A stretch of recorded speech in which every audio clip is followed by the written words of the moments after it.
Recruiting Rock Stars, episode number 8. And I'm here with Matt Burzon, who is the owner and principal of the Source and Recruit Company and my boss. So I think it's a little Mm. scary to talk with my boss like this. I'm just kidding. No, it's fine. But Matt is a good friend. I think we've grown a lot together in this year. He's taught me a lot as a human being, and I'm just grateful for the opportunity to work side by side with Matt. We've one thing I've learned about Matt as a person is that he's a natural born leader. He's a good person all around. He cares about people genuinely, and he's great with our clients. So take it away. Tell us about yourself, Matt. How long have you been in the industry? Why did you start the Source and Recruit company? All those fun things. Let's get background story here. Nice. Origin Well, story. Mike, thanks for having me. I gotta say, I'm like a little nervous because you had some impressive guests on this show, and so thank you for having me. I feel like I'm in wonderful company here, um, and we'll pretend like you don't have to say those things because I'm your boss. Oh But thank no, you. no, no, of course not. That's just because I know you as a person and a friend. So no, totally. I think Thank you, it's sir. well deserved. Well deserved. I I appreciate that. So I want to answer your question. So I fell into recruiting. I never thought I would be in this field. I used to be a construction project manager of all things, and I dipped my toes into recruiting by way of a consulting group called Titus Talent Strategies, and they said, Matt, you've got this construction background. We need help recruiting for construction roles, and that was how I got my start. So that was about 12 years ago, and I did recruiting for like 3 years, and then I wasn't sure I really wanted to do it. So I took like a year and a half or so off, and I went back into a business development role in construction, and then I went right back into recruiting. And not long after that, I started Source and Recruit. And really, the like the big catalyst for starting Source and Recruit, which at the time was actually called Talent Recruitment. Um, it was I was doing this thing with like selling what is essentially fractional recruitment services, although at Titus they called it recruitment process insourcing. Mhm. And basically the idea of like a fractional recruiter or an hourly type recruiting contract structure um, was basically could be a lot less money than contingency or retained, and that was what they were rolling with, and it was getting great response from the market. And so I was up in Burlington, Vermont, um, super fun market to recruit in, and we were on fire. I mean, we were doing a lot of work for hospitals, manufacturing companies, uh, some IT, some engineering, some construction, and it was just hot. It was hot, and the little Burlington, Vermont office was doing as much sales as like Milwaukee, Indianapolis. Wow. I remember we had a New York City office. We were like doing more sales in New York City, which to be fair was just getting started, but like we were doing really well for the company. And I wanted a team. I was starting to get like isolated recruiting by myself in Burlington. I was in a co-working space, but I just felt like we were getting all these wins and I had nobody to celebrate the wins with, and everything was virtual. And it was cool, but I just wanted a team.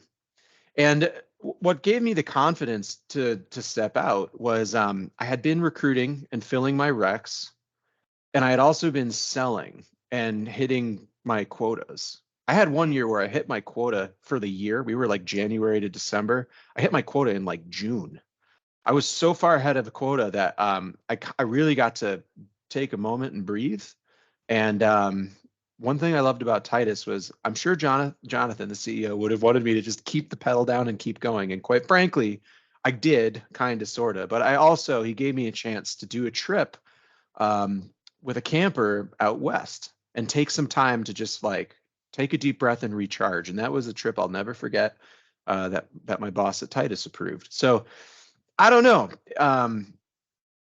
that's really the origin story of like how so it was more of like career development for me. I wanted the opportunity to build something, to have a team close to me, and that's why we started talent recruitment. And I And from met you. there, I from met there it you. just went. Yeah, I we met met. you in 2018 when you were out here in Utah. That's probably a story in and of itself, but that's how I met you originally when I was working at ADP at the time. And then it's kind of come full circle. I was earlier this year. So a little bit about how I came aboard. I was working for the Church of Jesus Christ Latter-day Saints out here, and an opportunity was, it was kind of that time where I was like, I need to try something new. So I did. And so that's where I reached out to it, and you kind of opened the door, and you were really kind about it, and you're like, yeah, I have an opening.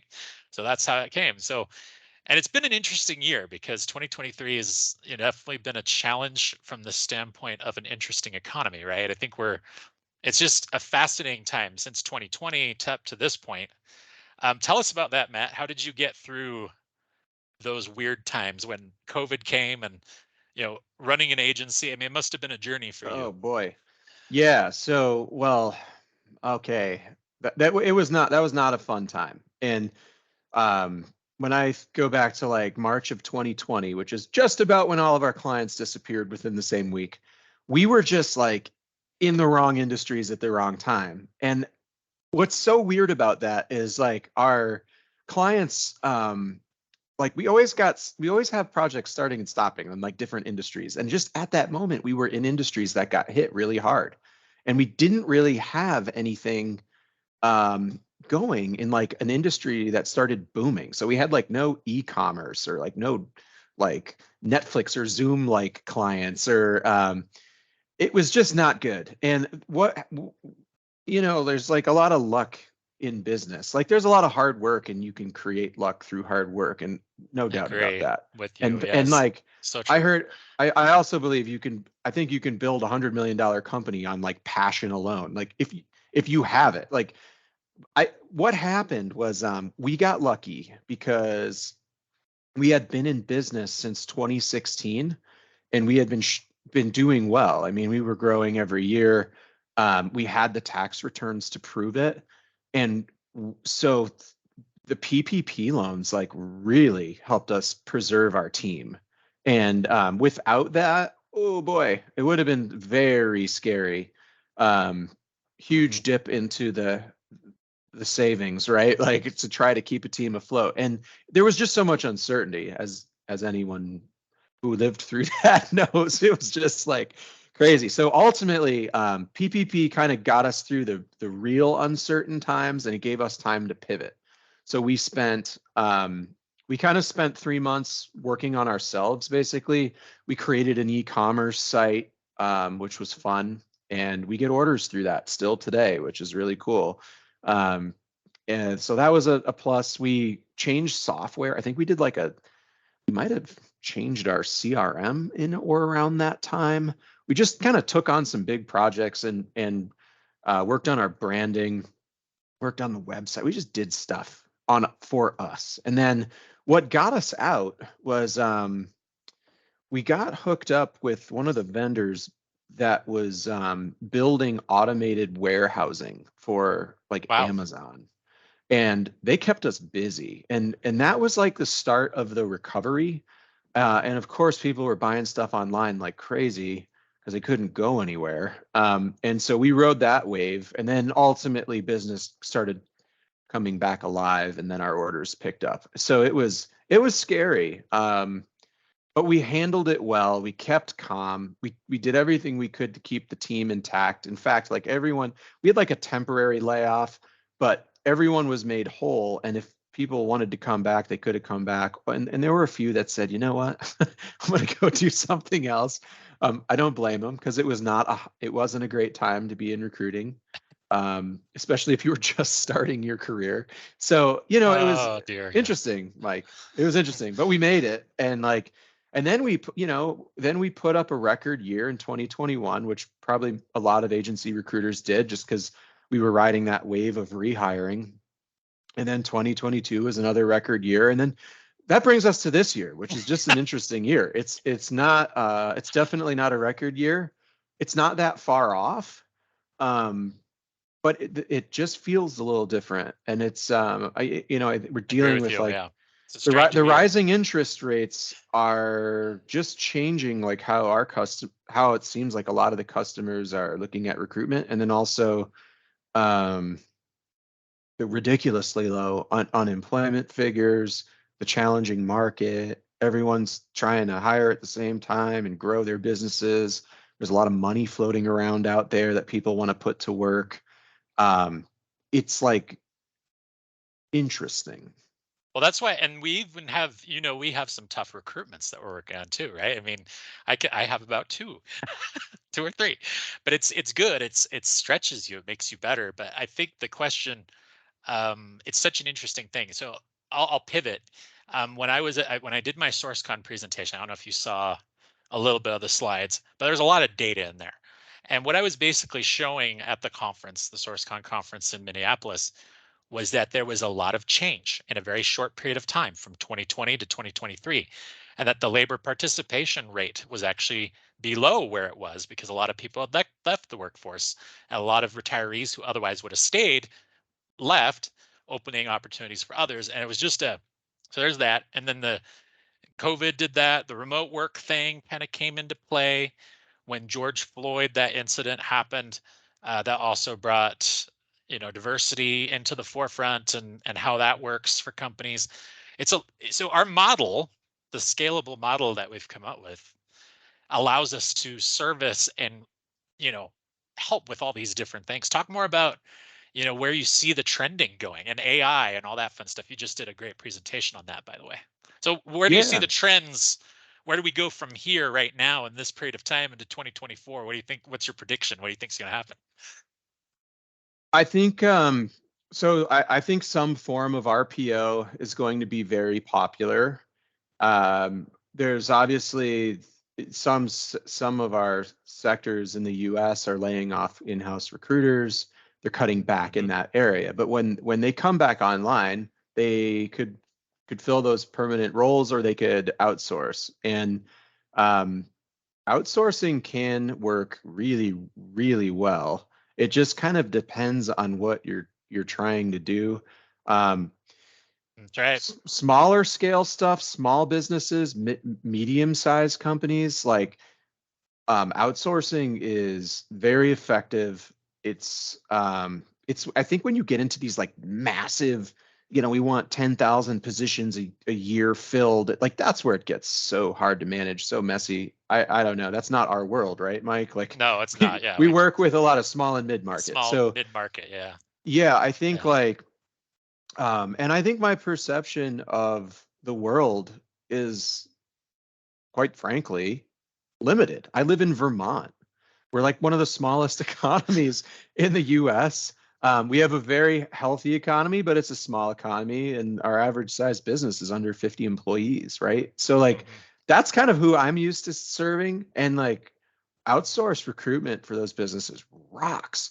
Um, you start getting into like 500 employees or 10, like under, I don't know, 5,000. I mean, um, I think RPO will be healthy moving forward. I think AI, so much has been said, so much can be said. To me, it's just like one super powerful efficiency tool. And what's fun about it is just learning it, like learning all the different ways you can apply the technology to your practice as a Yeah, recruiter or salesperson or business professional in general. And it's a fun time to be alive. I really feel like I haven't seen anything so cool in my professional career. So I love it. And it changes. It's like every week there's like something new to learn and see and a new release. Just like what, 2 weeks ago? What is it? It's October 13th today. So just a few weeks ago, they were like, oh, GPT-4 can now see and hear, and it's like what? I saw something today that said if you upload a picture of your home gym and the pieces of equipment that you have on hand, it'll give uh-huh. you a whole workout regimen with just utilizing the pieces of equipment you have on hand. I'm like, how amazing is that? So Yeah. It's um, pretty cool, huh? Yeah. So, So and you had a yeah. lot of fun with it. Tell that story about your experiment before you did your presentation at the Vermont HR SHRM Oh yeah. conference. Sorry, that's what I Well, meant to say. so Came first of out wrong. all, I had been playing with ChatGPT, and then I wanted to do a presentation for the SHRM State Conference in Vermont, and so I got it. That was wonderful news. They're like, yes, we need someone to talk about this. So I started studying Jim Stroud, who you know, and I think you have presented with. Good He dude. did Yeah. an awesome deep dive on a lot of different ways you could use GPT, and so I really enjoyed his trainings. And Mike Wolford Hmm. put out that book, which you sent me a copy of. Thank you, Mike. I went through that. I just kind of like absorbed as much as I could, um, and then like extrapolated, right? And so I had so much fun at that presentation. It was like a grand slam home run, full room, and you know, I know that you're involved. You've been going to SourceCon for years, and like the audience there is like a lot of technical recruiters. Yep. Um, what was fun about the SHRM conference in Vermont is it was not a lot of technical They recruiters. It don't know a was lot about it. Yeah. yeah, it was HR professionals who are like, I recruit, but like most of the folks, when they say they recruit, means like they have partnerships with, Indeed, LinkedIn, ZipRecruiter, et cetera, through like ADP or something like that. And they really don't go that deep. They'll outsource if they need to. So the Mhm. eyeballs in the room just went like wide open, and it was fun. It was one of the highlights of the year for sure. And um, I'm just excited to keep playing with it, right? And it Yeah. When we was did our Recruiters of Utah event, same thing. So it was kind of a unique.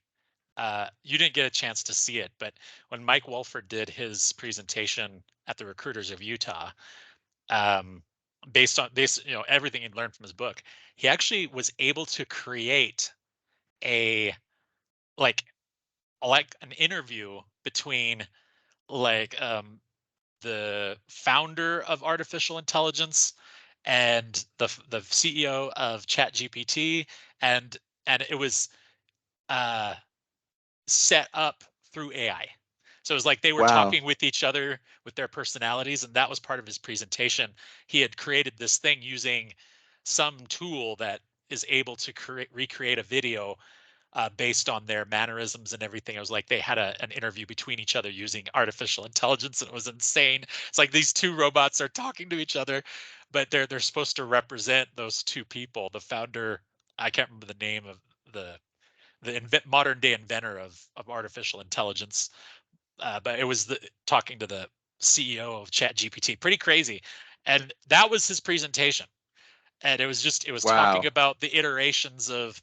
He had another guy on there that was part of the group that had programmed ChatGPT, his YouTube channel, and he was explaining how ChatGPT was programmed and trained to do everything, and the amount of data that they had to put into it to get it to work was pretty insane. So that was part of his presentation. So as you're talking about this, that backstory was so well done by Mike Wolford. And that room had recruiters and maybe two or three HR people in it, but the eyes were big. Like even tech Yeah. recruiters, their eyes were like big at that time. So even it can still wow us, right? And it's amazing everything it can do. It's pretty insane. So I do see like I do notice I have this new pet peeve forming though, which is like I use it so much that when I see like on LinkedIn, like I see people posting stuff straight out of Chat GPT, I can totally tell.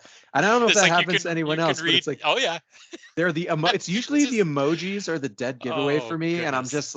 I'm like okay, like in my brain something just flashes and I'm like sweet, so we've learned how to copy and paste from ChatGPT. And I used to do it, now I can't do it anymore. I have to pull the emojis out or really cut them out a lot. It's kind of funny, but it is amazing what it's doing Do you want to hear a funny for story about us. that? Yeah. So my HVAC service tech reach out email that I use, I took I put together through ChatGPT, but it read so dang well and it was so creative that I just kept most of it intact. But I asked ChatGPT to shorten it to like maybe under 200 words, under 100 words, so it was shorter. And then I uh, took it and I actually enhanced it a little bit with my own creativity in there, and the result was fantastic as a reach out uh, Nice. That's what email. it's all about. It was hilarious though because one of the HVAC techs, I had two of them that actually told me the reason they responded was how creative it was, because it talks about join the cool crew. Just I love and then it. it's really awesome, and just the creativity that Chat GPT comes up with. Like, you know Brian Fink, right? So Brian Fink, Yeah, apparently, the McAfee tech recruiter that was also on this show. he's He, great. I loved that show. yeah, so he actually creates stories for his daughter using Chat GPT and asks it to create stories, and then he'll read the story. Um, to his Oh, daughter and nice. she loves it. So it's there's another way you can use it, right? I mean, there's just so many things you can do with that tool. It's just Yeah. insane. So So, okay, so bringing it all home, I think it's an amazing time to be in recruitment. Like, what a fabulous tool to help make the job fun. It's like it does kind of it can help you kind of blast through the tedious stuff to get to the fun stuff. And so I'm pumped with it, you know. I'm really loving it. I think it's great. you've been a kid in a candy store. There have been times where you'd call me up and say, "I learned something new," and you could hear through the phone how excited you were. So Yeah. so So, and like we just kicked off a new job today with Peter on our team, and the client basically said like she's a smart cookie. I mean, she's a chief human resources officer at a healthcare organization in Vermont, and wow. she's trying to fill this clinical manager role, and she's tried like everything under the sun, and she saw the presentation and said, "Holy cow, there's a lot of techniques in this Chat GPT presentation that would be helpful for us. You can help us get unstuck." And I said, "Let's give it a go and see what we can do." So it's worth learning the tool, definitely. Um, Yeah. it really is. And one of my favorite things, like, I don't know, okay, I have to share on this show my favorite trick so far. So it would be in the category of like book creation, Hmm. but Oh not yeah, so much like creating a book, like not an to publish, ebook. more like ebook or short form, like 5,000 words or less, maybe. So you can create like an ebook on why to work for a particular company just by like you give it a really good prompt and you load in the website of the company that you're trying to pitch or sell or attract candidates to, and like let it go, let it run its thing. And it's so amazing how like GPT can reference all of the background data on the website and run with it and then spin it into marketing collateral for recruitment purposes. I'm like, Wow. oh my God, this is like the next business line. Um, and it's amazing how much of like the legwork it'll do. You still have to kind of guide it and choose like the Mhm. it's just amazing. If anyone wants a demo on that, hit me up. Well, the other thing you've done, you've had a lot of fun making videos too. Like you've created these, and these look really good. Like the stuff that you've put on the Source and Recruit channel is really interesting. So, Yeah. I mean, that's pretty dang cool. How did you do that? How did you come up with those? I mean, you had some pretty amazing creativity with that, and you used Okay. artificial intelligence too. I did. Yeah, I did use artificial intelligence for that. Oh my gosh. What was the name of that? Mike, yeah, I'm on the spot. I have to find it. Okay, so it's a website, and it's called Visla. Huh, Visla, cool. Visla. And so, like we went through a phase at Source and Recruit where we were really, really good at writing blogs every week, Yeah. and we were working with this marketing firm to like help us get organized to be able to do this. So for like 2 years, we basically wrote a blog every day. I mean, we worked really hard, and we have all this like written content that's like sitting out there and not really getting a lot of hits. Um, and so Visla is this AI driven video platform where you can like drop in the copy from these old blogs and recycle it, and it turns it into like narrated videos, Cool. and it adds like relevant uh It pulls in pictures on copy, its. like B-roll. It pulls in B-roll, like if the video is talking about like I don't know, like workforce dynamics in an office, like all of us, you'll have this beautiful office backdrop of B-roll, and it's just people interviewing and shaking hands, and it just like does the whole thing, puts in the music. So literally within 2 or 3 minutes, you just produced a video. So we experimented with that on the YouTube channel, and it's good. I mean, it's compelling. It's not perfect, but you know what's so neat about it is like it can help get a brand off the ground, It's and a really cool thing. Yeah. yeah, and it's like you look at like high end production, you're talking some dough. And with Visla, you can crank out these videos at like $3 a piece, or whatever. I mean, it depends how many you do, but I think the subscription is under $30 a month, something like that. Don't quote me on that, but it's around there. Two other This, quick topics that are really good, and we'll shift. I've got some other questions for you that are going to be fun to ask you that I've always wanted to ask you. So, so the USA Today article you were yeah. featured in, which is pretty amazing, and then you were also recognized in Vermont as one of the what? The most dashing. What Oh, was that? that was It my joke.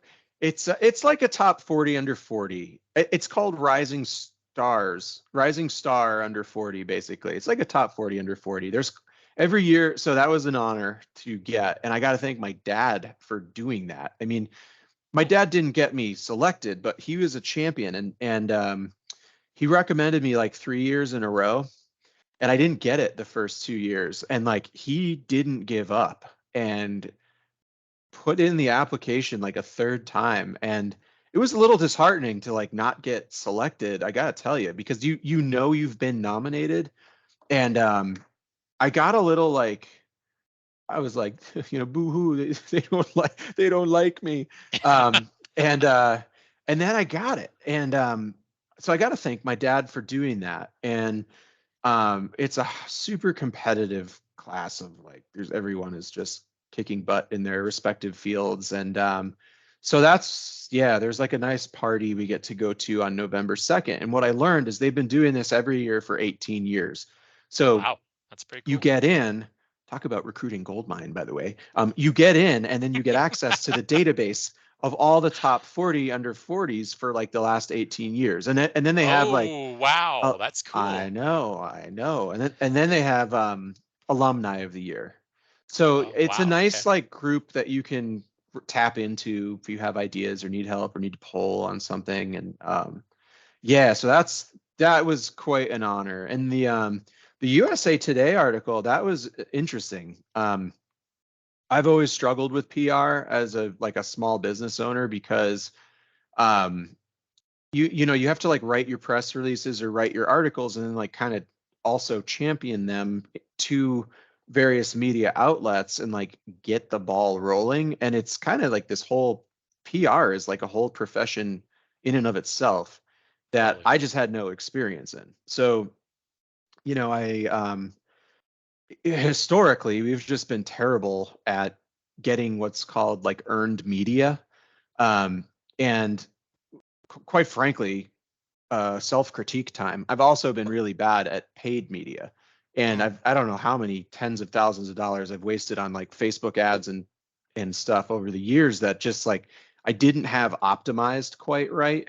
So it wasn't really effective. And it's just like lighting money on fire, you know what I mean? And what I didn't like about the paid ads is you put your money into the Facebook machine or the whatever machine, the Google machine or the LinkedIn machine, and it's like it's so fleeting. Like you either get the leads or you don't, but you burn in the money either way, and it's gone. And like what I love about earned media is you you invest in a PR rep to help you or however you want to do it, but it's like you get the help you need, and then those articles are out there now forever.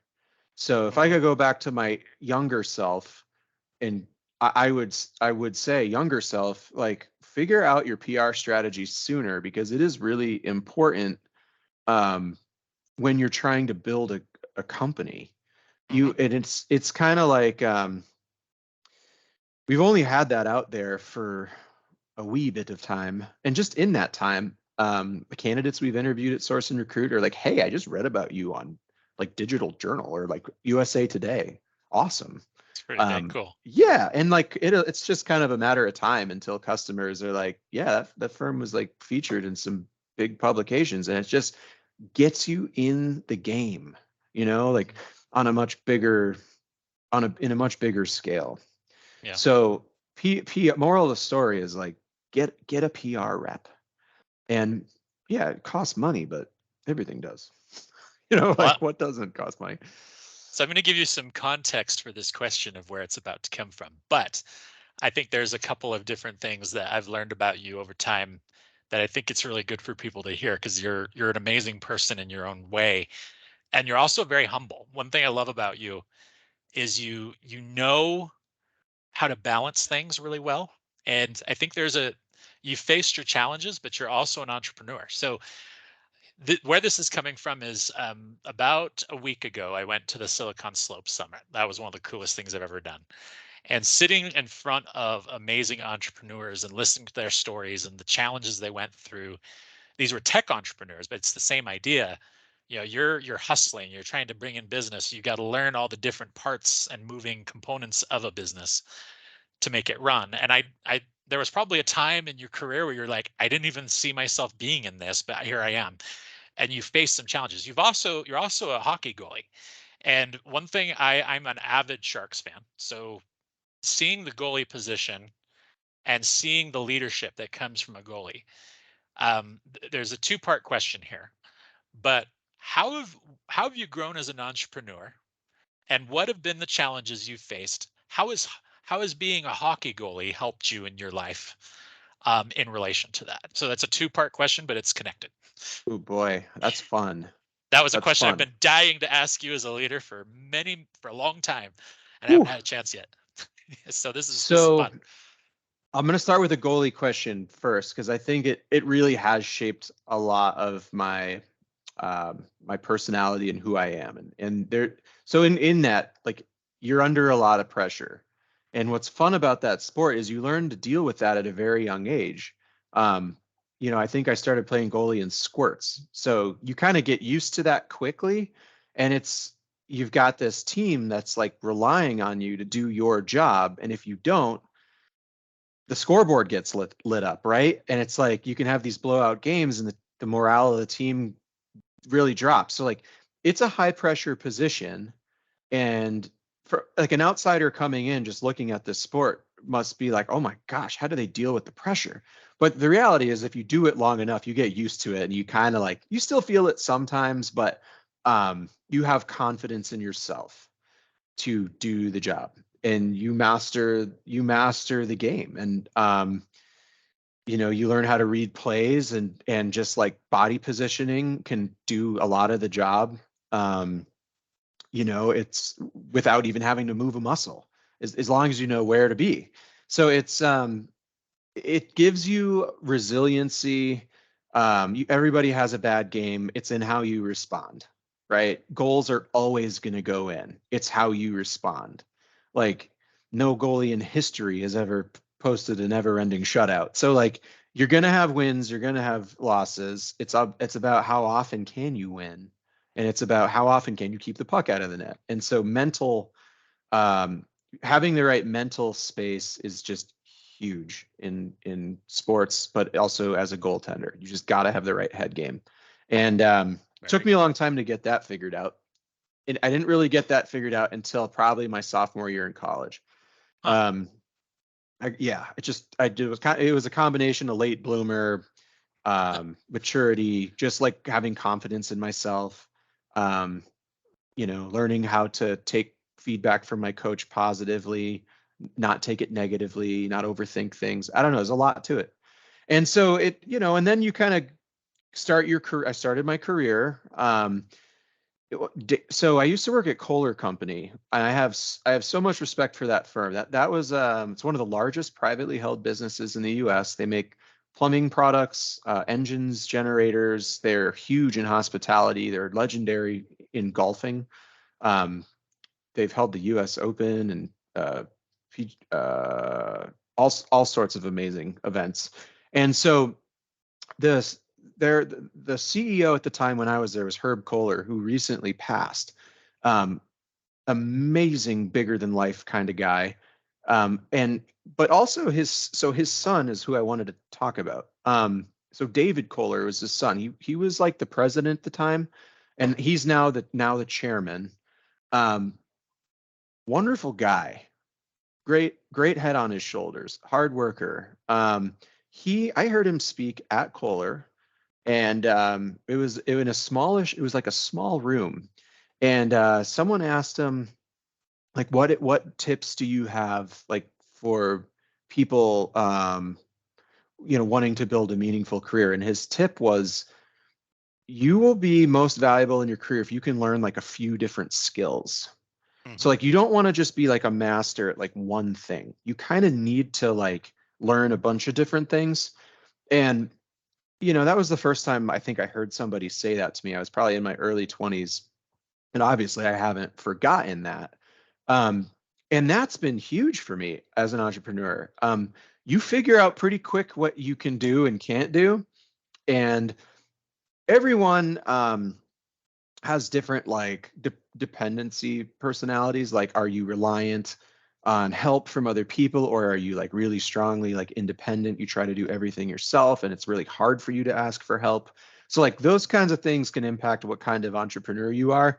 But I came into this with like um, a little bit of sales experience, a little bit or a lot of recruitment experience. I would say a little bit, honestly, and project management.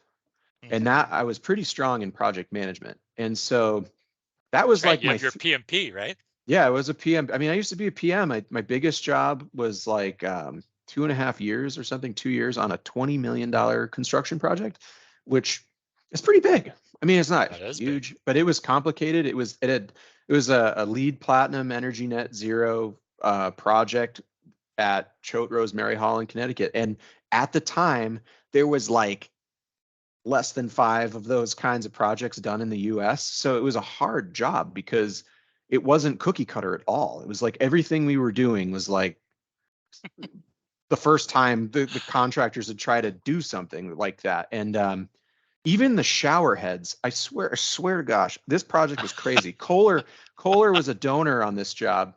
And it was like when we were designing the showers for this building, Kohler custom created these like shower heads for the dorm rooms in this facility that Wow.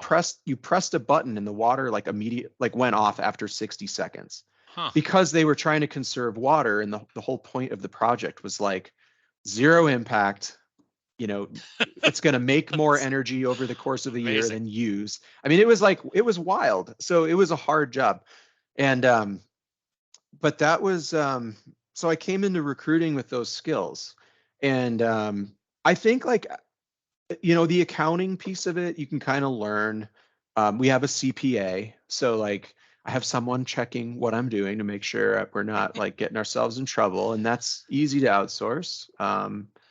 And I'm trying to think, like you bring in experts as needed. I'm getting better at that. I'm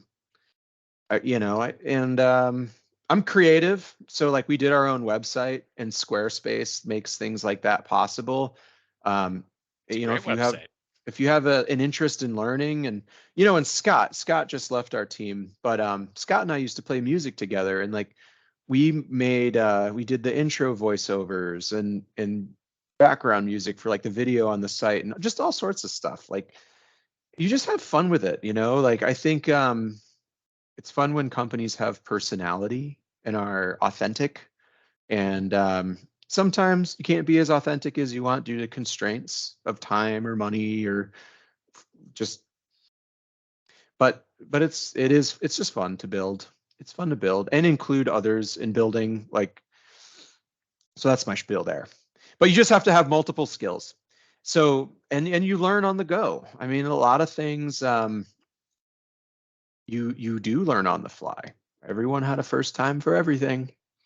So Yeah, you it's just amazing. go. My career started in 2004 as an HR intern at Applied Materials, nearly 20 years ago.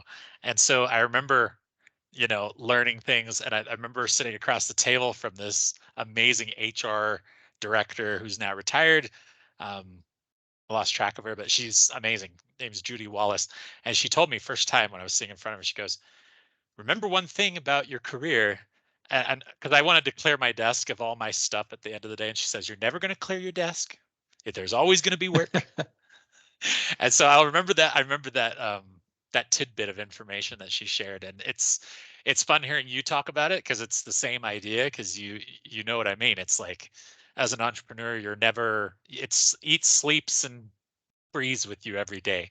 Do you ever feel anxiety? Like, do you get, as a business owner, I know you get stressed from time to time. How do you manage, keep yourself healthy, not get burned out? What do you do to kind of manage that?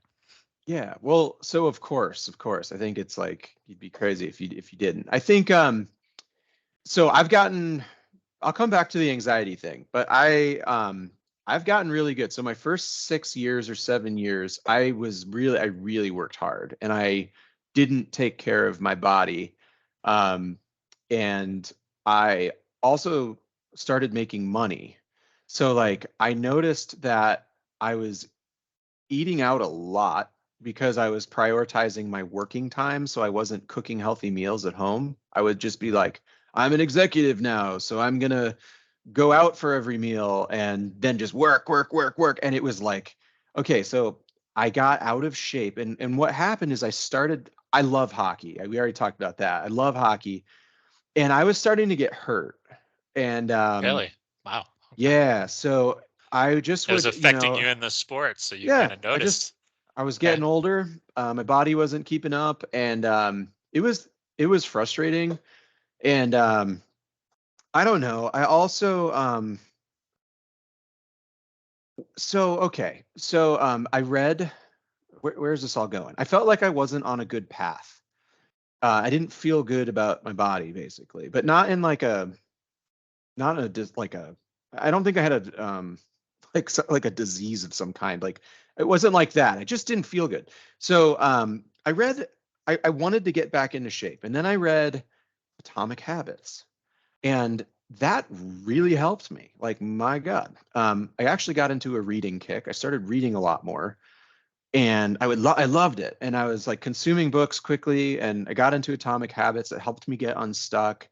Particularly, it was the one section of the book that basically said if you're having a hard time getting into the gym, just set a rule with yourself, which is, you're going to put on your gym clothes and your running shoes. That's it. If you don't go work out after that, give yourself a break. At least you did. You got into the into your You workout started a gear. habit. Yeah. And Yep. oh my gosh, I started a habit. And once I was up out of bed and in my workout clothes, I'm like, at that point, I'm just going to go make my cup of coffee and hit the gym. So I've been really good this year at getting back into shape. And so I'm proud of that. And it also helps my mood and it helps me deal with anxiety. And I keep a notepad in the office. And as I'm working out, I get flooded with ideas. And so my morning routine is just like, let it come, write it down, take action on what you need to take action on. And then I'm just like coming to the start of the workday in a better headspace. So That's cool. a lot of That's awesome. people are good at that. A lot of people are not good at that. It's new for me, and that helps a lot. And then the anxiety thing is, I've like, I don't know. An easy one is like for a lot of business owners, what causes anxiety is like lack of sales. So one easy way to remove that is like get good at sales. So if anyone knows anything about me right now, it's like I can do sales, but what I'm trying to learn is how to help other people learn how to do sales effectively. That's like the next tier of my career. And it's not easy. If it was easy, everyone would do it. And so I love the challenge. And that's where I am right now. Because like you can only go so far if you're a one person show, right? So it's Mhm. kind of like business is a series of challenges. How do you learn them and then master them and then get through them and then learn the next set of challenges? So that's kind of where I am. And so I don't know. I don't get anxious. Um, Sometimes I do. I think I have to process through things. And then when I process through things and I have a plan, the anxiety goes away. So it's part of it. It's like public speaking. I think everyone gets nervous before they speak, Mhm. but you Well, just yeah, work through it. I've Yeah. learned one thing about you. Sometimes when you're processing, you do talk through things, kind of like me that way. You ideate out loud, or you're Yeah. thinking out Helpful. loud, and you're and with the people that you're talking to, especially when you trust them, you open up more. So I think Yeah. I've noticed that about you as I've gotten to know you more, is that sometimes what comes out you may not always mean, but you're also trying to process it, and you need someone to help you get through it. And that's something I've learned about you. You're very much like me in that way, because I have to do that too. Yeah. So it's And just, it's it's kind of natural, it's normal. it's the sounding board effect too. Like you're kind of like, um, you're like ideating on all these things and then you're it's like what comes back at you, like is the reaction like oh my god what did you just say, or is the reaction like you're on to something, you're right, or yes and is we work with a company called Mamava. um, they're awesome. They make breastfeeding pods for nursing mothers, and they sell them all over the country into all sorts of like um, buildings like sports facilities, hospitals, offices, basically places that don't have space. And anyway, they're huge on the yes and thing. And that's where it's kind of like, okay, like, so you're ideating out loud and then you hit something and then whoever you're with is like, yeah, and then we do this. And you're like, brilliant. That's it. And that's kind of what I think I'm going for. If I'm in a mode like that, that's probably so deep down inside like what I'm hoping will happen, because you don't always have the right answer. Yeah. You just don't. Yeah, none of us ever do. I think, well, we do. We kind of have it deep inside, but it has to kind of be talked through sometimes. So Yeah, it's kind of a and unique way of putting it. But what's that's your the pivot. vision? Where do you where do you want to take your business? Where do you see it going? What do you want to become? You're at this place now, and you've gone through your challenges. You've got 2023. It's kind of a weird year, but you're still pressing on. One thing I love about you, and this is Yeah, where this question's coming from, you are very resilient. That's a good word. I think I've watched you bounce back when I've seen you in your bad days, and I've seen you in your good days. So I kind of know how to read Matt now. I'm like, okay, he's in this zone, he's in that zone, or whatever. So and as I've gotten to know you as a friend too, I think that's kind of where I've learned. But yeah, go, I think my question was there. So the first part yeah, of that, I was just kind of talking through that. But anyway, go ahead. yeah. No, I So you're right. Well, I definitely am resilient. And I think we have a great business. And like it's funny you say that because I think some of the bad days were probably in the last 2 weeks, which honestly was like losing Scott, who's like a good friend of mine. I mean, he was There's um, a sucker punch for you. it was just hard. It was like he left on good terms. And Scott's probably going to listen to this at some point, but like Scott was the minister in my wedding. Like Mm. um, and or like ordained my wedding. So it was like we were really close. We've played in a band for over a decade, and like it was so it was like I think that hit me a little harder than like I expected, and I came out of this like I was like spinning around lost in the dark, and then like I had to like kind of come out into the light and be like, you're gonna get through this, it's gonna be okay. It's also probably great for Scott to move on and like do something big and new. So it just Can was weird. can I interrupt you for a moment and Yeah. make an analysis? So a week ago you were in a really tough place, and I think as your team that's with you, we could tell, and we knew just to be patient with you because you had to work it out because you'd just gone through a roller coaster of crazy emotions, and they all hit you all at once. But in the last week, I've seen you start to, you kind of, what you just said is absolutely true. I observed that about you, that you were able to come out of it, but you also learned something from it, and you started to get some ideas of where you wanted to go from here. So tell us more about that. What's been going? Yes. Is, So is totally. that So good like, segue okay, there? yeah, it's a good segue. So like, I don't know, leaders aren't immune to this, and it. I think, there's like, I don't know. I've heard people say that like being the leader is the most lonely job in business because sometimes you feel like you have no one you can talk to. And I think I think you guys know I talk to you guys a lot, Mhm. good, bad, or indifferent. I do. And so okay, but like now that we're back into the light, we see a path forward. We have some exciting new talent coming on. Change can be good, right? So um what I would like, I think where I want to go is like a team of 25 to 50 Wow. um, would be awesome. Definitely a team of 25. And a lot of that is driven by like, I don't want to get, okay. When you're really small, when you're like sub 12, you don't have like the operating budgets that would really be fun to play with. Um, Things like training and development or learning and development, company parties, appreciation awards, like just all of the stuff, right? Like the margins are and budgets are a lot smaller. So like once you get up to around 25, you can start having some fun. And I don't want to be viewed as a lifestyle company. Like we're a serious company. Like we have a awesome recruitment process and people dig it.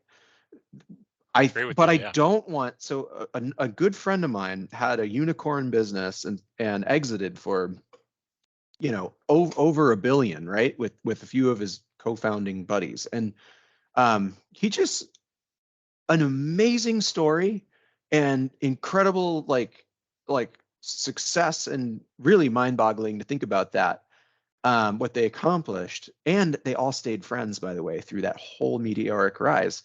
But one of the things that he said that stuck with me was that when they got over 100 employees, everything changed. And while the like the end result, the exit was amazing and life changing for those guys. Um, Really, like the fun of the startup rise like kind of came to a stop, and things got more political and more, you didn't know everybody's name at the organization. And then like he would say people would be coming up to him, and he wouldn't even know, like, hey Ryan, how you doing, how's it going? And he's like, and who are you? Like, I don't know who you are. um I don't know that my personality would enjoy that. I've done the big business thing, and there's a lot of cool things that can come with big enterprise level companies. Um, at Kohler, I think one of my favorite things was probably their fleet of jets was Mm. amazing. I got to fly on those planes, and it definitely beats flying commercial by a very large margin. But that's super cool. Like there's amazing stuff that comes with enterprise level orgs, but I think I am more of like small company kind of guy, maybe a mid-sized company kind of guy. And so, not to say the business couldn't be bigger. I'm probably not the guy to do it though. And I'm smart enough to know that like the person that can help lead an organization from 0 to 1 million, or 0 to 5 million is probably maybe not the same guy that's going to go from, or girl that's going to go from 5 to 10 or 5 to 20 and then 20 to 50 and 50 to 100. Those are all different skill sets, right? Hmm. And you can ride that train for the entire journey. You could, but I think very few people in business do that. And there's other things to think about too, like how long do you want to do it for? Do you want to change your career. Like life is fun, and especially when diverse, right? So um like I don't know, there can be different chapters in people's lives, and I hope there's different chapters in mine. And um definitely not wanting to get out of recruitment right now. I love it, and I want to be doing this for a while, but like not to say 10, 15 years from now, will I still want to do it? Maybe, maybe not. Maybe I want to do something else. I don't know, Mike. It's like really hard to say, right? It's evolution. It's an Yeah. evolution. We'll have learned a lot. Maybe I want to do something else. And I don't Well, know that it probably won't be like sipping. I don't think I can ever sit still. Um, I just don't think I can. I don't think it's going to be like 10 years from now, there's like a big sale of Source and Recruit, and Matt goes and drinks, you know, martinis on a beach pina somewhere. coladas on the beach, like maybe for a week. But like, I can't sit still.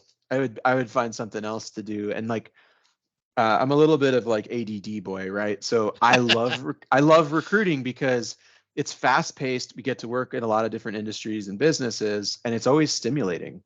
And the jobs are quick. Like, you know, most jobs are done in 2 to 3 months, Mhm. maybe a month, maybe some go longer, but like it just is like it's fun, it's Some fast. do go longer.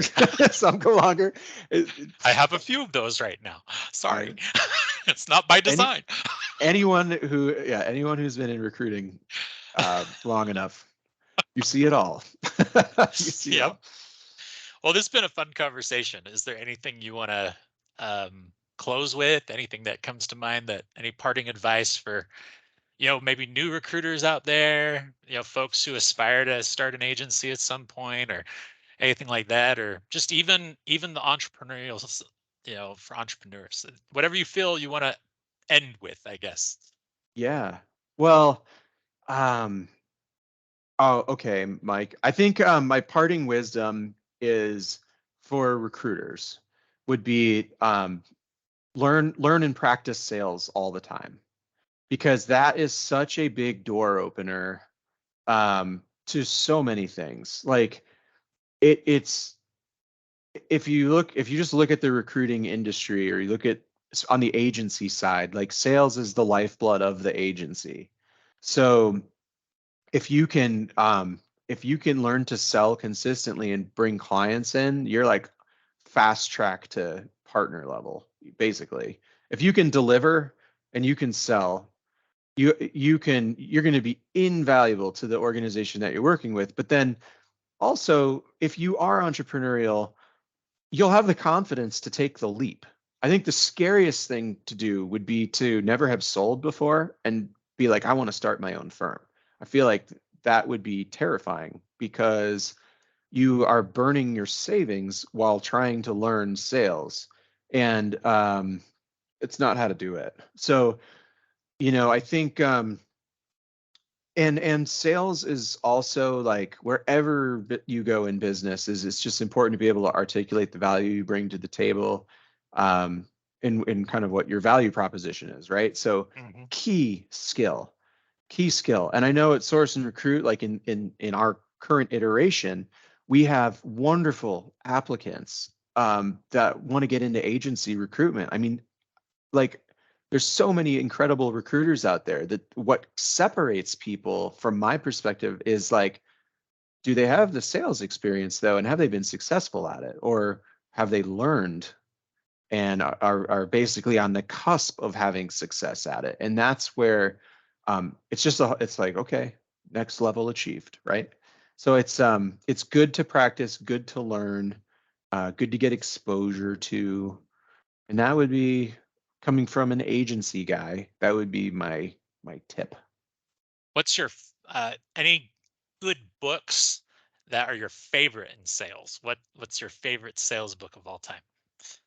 Life of a Salesman. So absolutely not a how-to guide, more of like a story of what sales can do for someone. And I don't remember the author on that one. Um, but Life of a Salesman it's an interesting story. Cliff Notes version about uh, a young go-getter that like first discovers sales. I'm pretty sure in the book, selling umbrellas in New York City outside of the subway exits during rainstorms. Mm, So like he buys them at like $1 a piece. This is a long time ago, but buys them at $1 a piece and then sells them at 5. So at like 14 years old, the kid's raking it in, making money just by finding a need, right? hmm And so the book takes you. He always holds sales core to his being. So he gets different types of sales jobs throughout his career, and it has the funniest stories. And oh my God, he was like, there's this one scene in the book where he like gets this big high pressure sales job with some sort of like manufacturing company that's selling like plastic infused tablecloths and tape or something, like tape to hold or maybe it's like a tape company and they're selling a product that's going to keep like the tablecloths from blowing off the picnic tables at campgrounds or something. And I don't remember like exactly how this story went down, but they're supposed to sell like a gazillion units of this. So it was a really big presentation in front of the customer, and it's like a really, really windy day and the product fails during the pitch and he like loses the business. And it was funny in that it's just like talk about a bad day in sales. And but it's so true because like we all go through ups and downs and like some things are just outside of your control. Really fun book. Ultimately, this guy makes it big by selling microwaves at the time right when they came out, and mm. they could like save you a ton of time making dinner. I mean, we take microwaves for granted now, but when those first came out, it was pretty amazing. And he found an inn. Um, and he found an inn selling microwaves to like Air Force bases or something like that. Wow. So he was buying them by the shipping container load and then basically wholesaling them to the government, which was distributing them out to military housing. And so he found a way to scale, and he found a niche where it was hard for others to enter. And then that was like his retirement, and kind of like that combined with some properties that he bought throughout his life really just kind of set him up um, for a comfortable retirement. And so I love that book because it just shows there's so many ways to kind of build a career out of sales, and he just goes through. It was just wonderful. It's kind of a heartwarming book. I don't know if you're first That's cool. if you're thinking about sales and like what is sales, it's a great book to Now, read. now I have to read it. So Yeah. it's on my homework list now. Yeah. Yeah. Well, we've It's had a fun conversation. This was awesome. Thanks for joining me. And that's Matt Burzon from the Source and Recruit Company. That's his amazing story, and this is an amazing business. And it's fun to be here. So it's fun to work with Matt because he does bring of enthusiasm every day, and it's fun to work with him. So thanks for joining us Thanks for on having Where's me, Your Mike. Next. Yep. And 1, 2, and that's it.